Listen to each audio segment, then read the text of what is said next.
Adieu, my murderer said, as he stood above me and looked down with a wild look in his eyes. I recall thinking that he looked like a madman, in my last moments. Maybe he thought he was gaining something by committing this heinous crime against nature. I couldn't have known. I wasn't a murderer.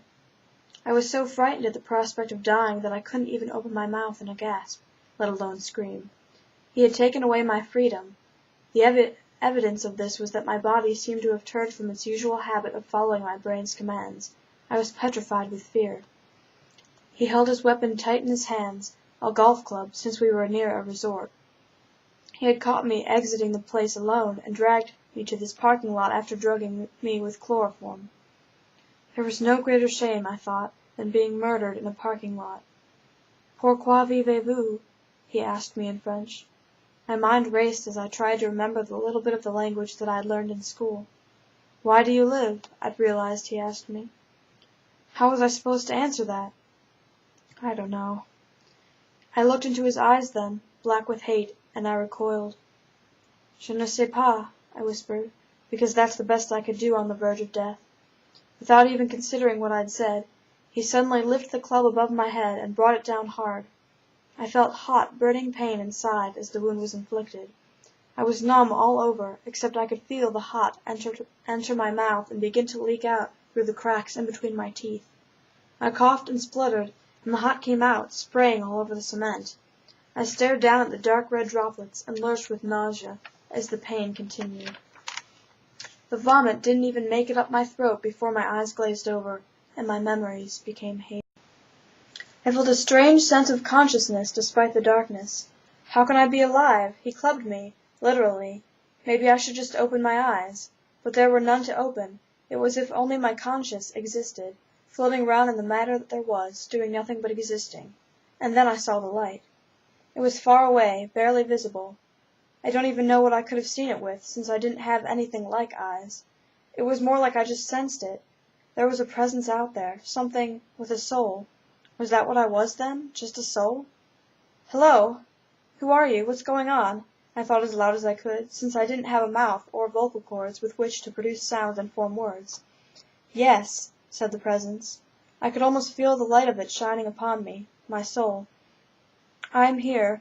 What is it that's upsetting you so much? Is not this dwelling exhilarating to you? Where are we? I don't know what's going on. Not even the faintest idea? Well," the presence seemed to scoff, "you're the first spirit I've known to stutter." "Spirit? No, you don't mean to say—" "You're dead. That is to say, you've moved on. But don't tell me you didn't know that." "No, I haven't been told." Blast! That welcoming host sure has been neglecting newcomers a lot as of late. I really don't know why that is." "What welcoming host?" "Recently we came up with a way to greet those of you that come in, and explain to you the situation. It can be pretty traumatizing at first. We understand that. It takes a while to get used to being dead." "So if I'm dead, where am I right now?" "I couldn't tell you that for sure. Everybody's different. But since you haven't gotten there yet, you're probably in purgatory. It looks like you might be here for a while, too. I haven't even shown you the ropes yet. Usually the welcoming host does this, but I guess I'll have to stand in." "What ropes?" Suddenly the darkness and light vanished, and I was suddenly back in the parking lot. It had seemed ages away, my killing. I looked around in shock to find that every trace of the horrible crime had been removed, except for one drop of blood that I spotted. Where did he go? "He probably towed your body off somewhere."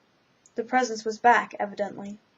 "Ugh, I don't want to even think about what he's doing with my body." "Well, then don't. There's no reason to, anyways, but since you're a newcomer, it's only natural that you'd still be attached to your body." "Attached? Why do you say it like that? Up until a few minutes ago, I had a body." I know. Calm down." "How am I supposed to calm down? What does my life consist of now that I'm dead?" "I suppose the best way for you to get there would be by seeking revenge on your murderer.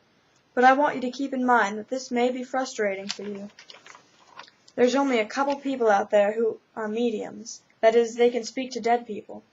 What I'm saying is that it might take a while for you to get used to no one answering you when you talk. Just try not to get too frustrated." "I don't know if I'll ever get used to it. I wasn't planning on dying so soon. I'm not even 22 yet. I haven't gotten my doctorate yet, and—Jean-Claude." Oh, Jean-Claude, I was going to ask him to marry me. Well, boo-hoo, I had a life too, you know. I died when my daughter was pregnant with my first grandchild. Do you have any idea how much pain that cost me, to know that I would never get to hold my grandchildren? It must be terrible. Yes, indeed, but I managed. My daughter has 3 now. They're beautiful. Maybe I'll show you sometime. But, for now, the only thing that matters is that you get the hang of being a spirit.